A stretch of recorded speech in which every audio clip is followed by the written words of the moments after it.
আমার খুব বেশি টাকার চাহিদা নাই, আমি ভালো মনের একজন মানুষ চাই যে শুধু মোনাজাতে আমাকেই চাবে, যে আমি তার লাইফে আসার পর আমি ছাড়া দ্বিতীয় কোনো মেয়েকে ভাববে না কখনো, মানে তার সবটুকু ভালোবাসা সে আমাকেই দিবে, এরকম একজন মানুষ চাই। না আসলে ভাইরাল হওয়ার জন্য না, আমি চাই আমার লাইফে ভালো একজন মানুষ আসুক যে শুধু আমাকে নিয়ে থাকুক।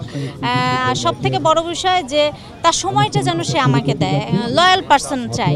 এটার জন্য আমি হুজুরই লাগবে এরকম কিছু যে হুজুর হতে হবে, মানে টুপি পরা মাদ্রাসার হুজুর এই টাইপের আমি কিছু বলি নাই, যে নামাজ কালাম পড়বে এই টাইপের একজন ভালো মানুষ। আসলে কি আপনি হুজুরদেরকে বিয়ে করবেন?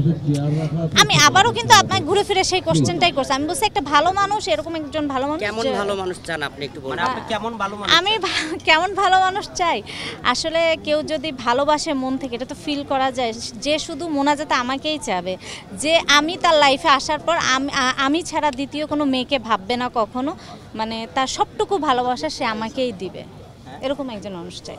আসলে বিয়ের কথা তো, বিয়ে তো আল্লাহর হাতে, এখন কখন কি হবে এটা তো আল্লাহ জানে। বাট আমার আপাতত কোনো চিন্তা নাই যে আমি এই মুহূর্তে বিয়ে করব কিনা, সামনে আমার সিনেমার কাজ, ভালো ভালো কাজ করি, আপনারা দোয়া করেন, বিয়ে করলে তো হয়েই গেল।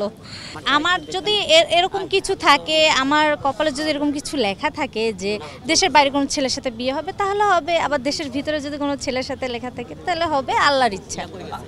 না আসলে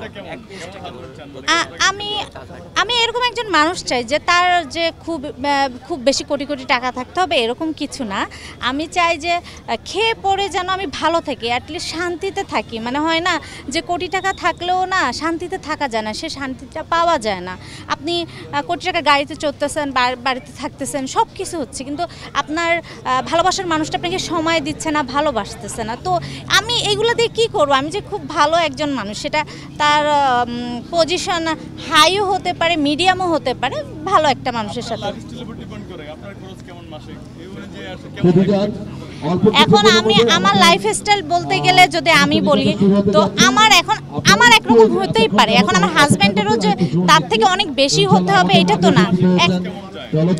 আমার মাসে এটা তো আসলে বলা যায় না যে কেমন খরচ যায়, আসলে এটা তো বলা সম্ভব না। একটা যাই আর কি, এটা খারাপ দেখা যায় বলাটা। আচ্ছা আপু, আপনি কিছুক্ষণ আগে বলেছেন যে একটা জিনিস মিডিয়ার সামনে আসলে অনেকেই বলে যে ছেলের টাকা থাকতে হবে না, ওইটা থাকতে হবে না, কিন্তু মিডিয়ার বাইরে গেলে বোঝা যায় একটা সংসার বিয়ে করলে বোঝা যায় যে একটা মেয়ের টাকার চাহিদা।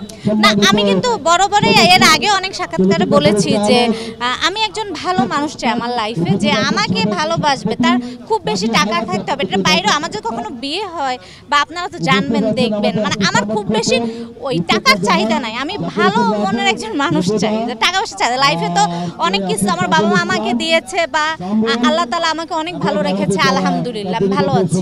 নায়িকাদের সংসার ঠিক না কেন? নায়িকাদের সংসার বেশি সংসার ঠিক না নায়িকাদের? আচ্ছা এখন সংসারটা হচ্ছে নিজেদের কাছে, হাজব্যান্ড ওয়াইফ যদি বন্ডিংটা ওরকম না থাকে তাহলে তো অবশ্যই টিকবে না।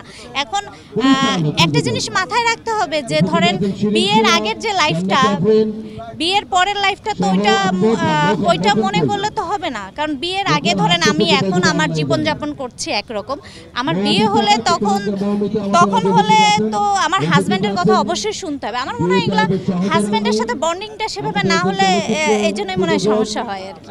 ওকে ঠিক আছে। আর কারো কোনো প্রশ্ন?